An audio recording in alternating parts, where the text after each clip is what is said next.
Hello दोस्तों, नमस्कार। SM किसी चैनल में मैं आप सभी लोगों का दिल से बहुत बहुत स्वागत करता हूं।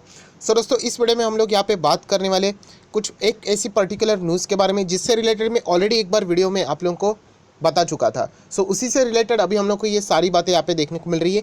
एंड अगर ऐसा ही हम लोग को आगे होते हुए देखने को मिल जाता है तो ज़रूर हम लोग कह सकते हैं कि हम लोगों को इस पर्टिकुलर सेक्टर में एंड उनके जितने भी ये स्टॉक्स है में यहाँ पे अच्छी खासी क्या हो सकती है, गिरावट देखने को यहाँ पे मिल सकती है। एक बड़ी गिरावट हम लोग को देखने को मिल सकती है, या फिर अगर आप चाहो तो ऐसा भी बोल सकते हो कि उन सेक्टर्स के स्टॉक्स में भूकंप भी आ सकता है। बट सबसे इंपॉर्टेंट बात, गिरावट होना ये कोई बुरी बात नहीं है मार्केट में, क्योंकि अगर स्टॉक गिरते हैं तो सस्ते दाम में खरीदने का मौका मिल जाता है। तो क्या हम लोगों ने उन स्टॉक्स को खरीदना चाहिए, क्या वो अपॉर्चुनिटी रहेगी, या फिर हम लोगों ने निकलना चाहिए, ये सबसे मेन बात है। तो इस वीडियो में इसी से रिलेटेड बात होने वाली है। एंड ऐसी कौन सी न्यूज़ है जिसके कारण हम लोग ये सारी बातों को सीरियसली ले सकते हैं, उसी के बारे में हम लोग को यहाँ पे देखना है। तो चलिए दोस्तों, फटाफट इस वीडियो को स्टार्ट करते हैं। बट उससे पहले जरूर कहना चाहूँगा, आज के दिन 2 वीडियो अपलोड हो चुके। एक है IRFC का IPO 26 रुपये का शेयर रहेगा अप्रॉक्सीमेटली, हम लोग कह सकते हैं ग्रे मार्केट प्रीमियम क्या रहेगा, क्या IPO में अप्लाई करना चाहिए, ये वीडियो जरूर देख लेना। एंड इन्फोसिस एंड विप्रो के Q3 के नंबर्स के ऊपर डिटेल वीडियो भी आ चुका है, जरूर इस वीडियो को भी चेक कर लेना। लिंक नीचे डिस्क्रिप्शन बॉक्स में दे दी है, डिविडेंड भी यहाँ पे दिया गया है, वो भी आप चाहो तो चेकआउट कर सकते हो। चैनल को फर्स्ट टाइम विजिट किया तो सब्सक्राइब जरूर कर लेना, बेल आइकन को हिट कर लेना। एंड आप चाहो तो स्टॉक मार्केट क्लासेस इस चैनल को भी सब्सक्राइब कर सकते हो, लिंक ऊपर आई बटन पे नीचे डिस्क्रिप्शन बॉक्स में मिल जाएगी। दोस्तों, आप लोगों ने कल का वीडियो भी ज़रूर देखा होगा। मैंने आप लोगों के लिए एक वीडियो कवर किया था कल के दिन के लिए, लेट नाइट वीडियो था, तो बहुत सारे लोगों ने स्किप भी किया होगा। तो उसी से रिलेटेड हम लोग को और एक यहाँ पे चीज़ें देखने को मिल रही है, उसी को हम लोग कनेक्ट करके देखने वाले। मतलब आप सभी लोगों को पता है कि RBI के जो गवर्नर है शक्तिकांता दास, उन्होंने भी यहाँ पे कुछ बातें बोल दी है कि अगर हम लोग चेकआउट करें किससे रिलेटेड, अगर आप बाजार का परफॉर्मेंस यहाँ पे देखते हैं, आप यहाँ पे देख सकते हो, ये देखिए Shaktikanta Das raising the concern over the disconnection between the financial market and the real economy. कोई यहाँ पे तालमेल नहीं है। तो ये इससे रिलेटेड ऑलरेडी वीडियो में बना चुका था, कल आप लोगों ने देखा था। पर उसी के साथ साथ अगर हम लोग यहाँ पे बात करें तो उन्होंने और भी कुछ चीज़ें यहाँ पे बताई है कि फाइनेंशियल के ऊपर, यहाँ पे वैल्यूएशन के ऊपर भी उन्होंने बहुत सारी चीज़ें बताई है। एंड स्टेबिलिटी से रिलेटेड भी उन्होंने कहा है कि बहुत बड़ा रिस्क हम लोग को फ्यूचर में यहाँ पे देखने को मिल रहा है। दोस्तों, हम लोगों को और एक न्यूज़ यहाँ पे देखने को मिली थी जो कि थी FSR से रिलेटेड। अभी ये FSR क्या है, तो दोस्तों फाइनेंशियल स्टेबिलिटी रिपोर्ट। उन्होंने भी यहाँ पे, हम लोगों ने अगर बात करें कल से दिन से ही ये सारी चीज़ें हम लोग को देखने को मिल रही है, तो उन्होंने भी रेड फ्लैग यहाँ पे दर्ज किया है। एंड ये फाइनेंशियल स्टेबिलिटी रिपोर्ट ये किससे रिलेटेड रहेगा, नाम में ही लिखा है फाइनेंस से जुड़ी हुई बातें हैं। दोस्तों, बीच में मैंने एक वीडियो बनाया था जहाँ पे आप लोगों को कहा था कि NPA से रिलेटेड आगे हम लोगों को इस साल में 2021 में बहुत ज़्यादा इश्यूज़ देखने को मिलने वाले हैं। एंड इसी से चलते आप देख सकते हो NPA set to shoot up कितना, up to 13.5% by this September. मतलब हम लोग कह सकते हैं बहुत ही ज़्यादा स्ट्रेस हम लोगों को यहाँ पे फ्यूचर में यहाँ पे आते हुए समय पे फाइनेंशियल सेक्टर से जुड़े हुए। अभी NPA मतलब किसका NPA रहेगा, जो लोन देने का काम करते हैं ऐसे कंपनीज की अगर हम लोग बात करें, उनके ऊपर बहुत ज़्यादा हेवी प्रेशर फ्यूचर में हम लोग को, फ्यूचर मतलब 2021 की ही बात यहाँ पे हो रही है, तब हम लोग को यहाँ पे देखने को मिल सकता है। एंड क्लियर कट यहाँ पे उन्होंने रेड फ्लैग FSR की अगर हम लोग बात करें, उन्होंने वॉर्न यहाँ पे करके रखा हुआ है। ज़रूर हम लोग बात करेंगे इसके पीछे का रीज़न भी। उन्होंने बताया कि आप सभी लोग पता है इकोनॉमी बहुत ही हम लोगों की पीछे जाते हैं, GDP भी आप लोगों ने देखा होगा। एंड इसका रीज़न कोविड के वजह से, ये सिर्फ इंडिया की नहीं, ऑल ओवर दी वर्ल्ड भी हम लोगों ने ये सारी चीज़ें देखी थी। एंड बैड लोन्स की अगर हम लोग बात करें, ग्रॉस NPAs की बात करें, बैंकिंग सेक्टर की बात करें, आप देख सकते हो बैंकिंग सेक्टर की बात यहाँ पे की जा रही है।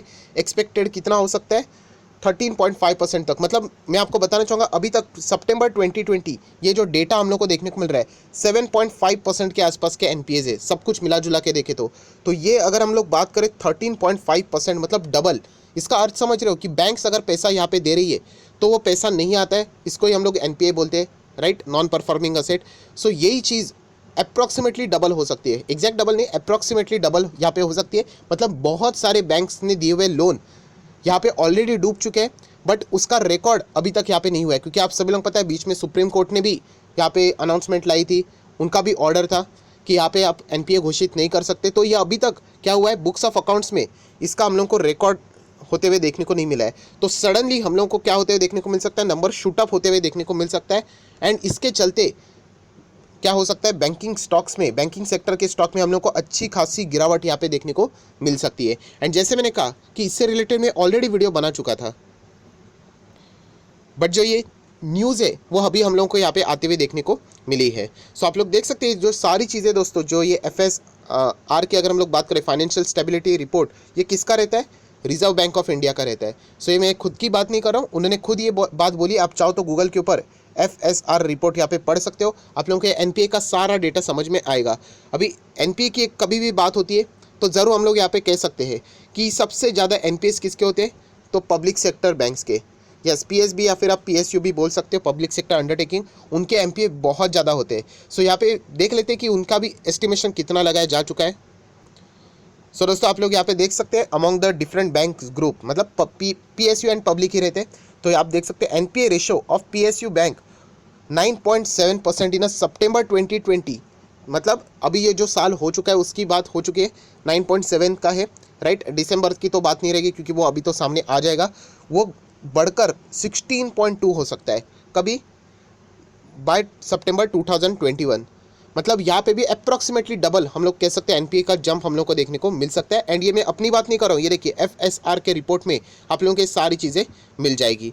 सो ज़रूर हम लोग यहाँ पे कह सकते हैं कि बहुत ज़्यादा स्ट्रेस यहाँ पे बैंकिंग सेक्टर में फ्यूचर में देखने को मिल सकता है। और उसी के साथ साथ RBI ने और भी कुछ बातें जैसी बताई है अपने फाइनल कंक्लूजन में भी कि ये अनसर्टिनिटी है, आप सभी लोगों को पता है, क्योंकि NPA कितने शूट अप होंगे ये किसी को नहीं पता है, तो ये अनसर्टिनिटी है।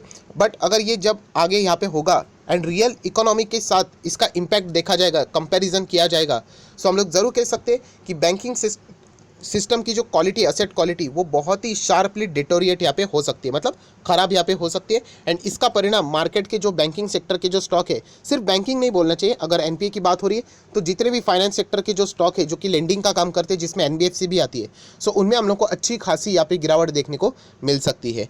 और अगर हम लोग देखें तो ये जो सारी बातें हैं वो हर कोई यहाँ पे बैंकिंग सेक्टर से जुड़ा हुआ पर्सन है वो यहाँ पे फिलहाल बोल रहे हैं। सो जैसे मैंने आप लोगों को बताया कि इसका अर्थ क्या है कि क्या बैंकिंग सेक्टर बर्बाद हो गया, तो दोस्तों ऐसा बिल्कुल भी नहीं। मैं इसके पहले भी आप लोगों को बहुत बार ये चीज़ें सिखा चुका हूँ। हमेशा याद रखना, जब पूरा सेक्टर जब डाउन हो जाता है तो एक अपॉर्चुनिटी ही रहती है। जैसे कि पूरा मार्केट जब मार्च में भी गिरा था, बिल्कुल डरने की ज़रूरत नहीं थी, क्योंकि वो एक स्टॉक से रिलेटेड प्रॉब्लम नहीं है। जो ये NPA शूटअप होने वाले हैं वो आप सभी लोगों को पता है, HDFC बैंक में भी होने वाले, स्टेट बैंक ऑफ इंडिया में भी होने वाले, ICICI बैंक में भी होने वाले, इंडसइंड बैंक में भी होने वाले। जितने भी बैंक्स आप ढूंढ लोगे उसमें सारे बैंक्स में क्या होने वाले? NPAs बढ़ने वाले हैं। सो इसमें कोई बुरी बात नहीं रहेगी। बुरी बात मतलब किसी एक इंडिविजुअल स्टॉक के ऊपर ये न्यूज़ हावी नहीं होने वाली है। सब जितने भी ये बैंकिंग स्टॉक्स है उनके साथ ये न्यूज़ हम लोग को आगे आते हुए देखने को मिलने वाला, क्योंकि कभी तो ये सामने आ ही जाएगा डेटा।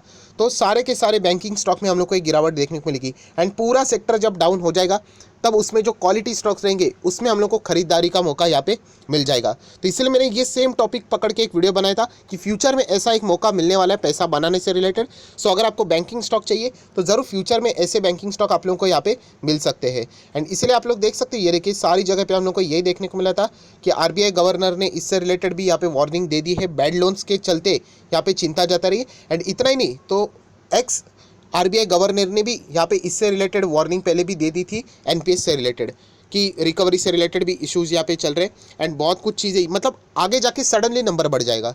सो ये अगर हम लोग को ऑलरेडी यहाँ पे पता है तो हम लोग मेंटली प्रिपेयर्ड भी रह सकते हैं कि अगर स्टॉक सडनली गिर जाते तो उसके पीछे की वजह हम लोग को पता है, ये NPA से रिलेटेड ही होने के चांसेस ज़्यादा है। सो ऐसी गिरावट का मौका हम लोगों ने ज़रूर उठाना चाहिए। एंड जितने भी बैंकिंग स्टॉक है उसको हम लोगों ने क्या, अच्छे वाले स्टॉक्स को पिक करना चाहिए। जैसे कि मैं बोलता हूँ HDFC बैंक, राइट। उसी के साथ साथ अगर आपको जाना है कोटक महिंद्रा बैंक, इन दो बैंकिंग स्टॉक्स को ज़रूर आप लोगों ने पिक करना है। जब फ्यूचर में NPA का नंबर हाइक हो जाएगा, ये अच्छी खासी गिरावट दिखाएंगे, तो आप मतलब बोलते हैं ना, बिना डरे आप चाहो तो इसमें निवेश कर सकते हो। बट आपका निवेश ये लॉन्ग टर्म का होना चाहिए, शॉर्ट टर्म में कुछ भी हासिल नहीं होता है। देन अगर मैं बात करूँ थोड़ा रिस्क लेना है तो आप ICICI बैंक के साथ जा सकते हो।